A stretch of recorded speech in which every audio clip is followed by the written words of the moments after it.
എന്നോട് സംസാരിച്ചിരുന്നത് ഭക്ഷണത്തിലൂടെയായിരുന്നു. സ്കൂൾ വിട്ടു വരുമ്പോൾ ഞാൻ നേരെ ഓടിക്കയറുന്നത് അടുക്കളപ്പുറത്തേക്കാ. വിശന്നിട്ട് അവിടെ ഒരു പാത്രം അടച്ചു വെച്ചിട്ടുണ്ടാവും. അതിലുണ്ടാവുന്ന പലഹാരമാണ് അന്നത്തെ അമ്മയുടെ മൂഡ്.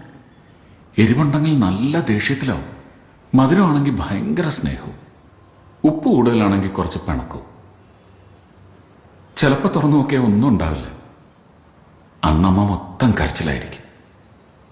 അമ്മ മരിച്ചപ്പോൾ ഞാൻ കരഞ്ഞൊന്നുമില്ല കേട്ടോ.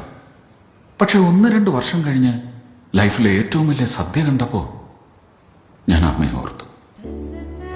ബെൽജിയത്ത് വെച്ച് ഒരു ഒഫീഷ്യൽ ഡിന്നർ. ലോകത്തുള്ള എല്ലാത്തരം വിഭവങ്ങളും അവിടെ മേശപ്പുറത്തുണ്ട്. പക്ഷെ എനിക്കൊന്നും കഴിക്കാൻ പറ്റുന്നില്ല അമ്മേനെ ഓർത്തിട്ട്. നോക്കുമ്പോൾ അവിടെ ഒരു സ്റ്റീൽ പാത്രം മൂടി അടച്ചു വെച്ചിട്ടുണ്ട്. തുറന്നു നോക്കിയപ്പോ തേങ്ങ കൊണ്ടുണ്ടാക്കിയ ഒരു പലഹാരം അമ്മ ഉണ്ടാക്കും പോലെ. ഞാനത് കഴിച്ചു. അത് മാത്രമേ കഴിച്ചുള്ളൂ. നല്ല മധുരമായിരുന്നു. അന്ന് എനിക്ക് തോന്നി ഇടയ്ക്കൊക്കെ സ്വന്തം വീട്ടിലേക്കൊരു യാത്ര പോകായിരുന്നു.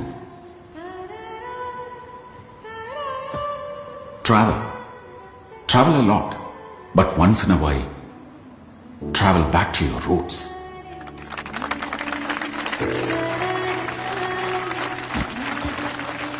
ഞാൻ ഒരുപാട് സമയമെടുക്കുന്നില്ല. ഈ ഹിമാലയൻ ട്രിപ്പ് റൈഡേഴ്സിന് എന്റെ എല്ലാ ആശംസകളും. Have A safe and real fun ride.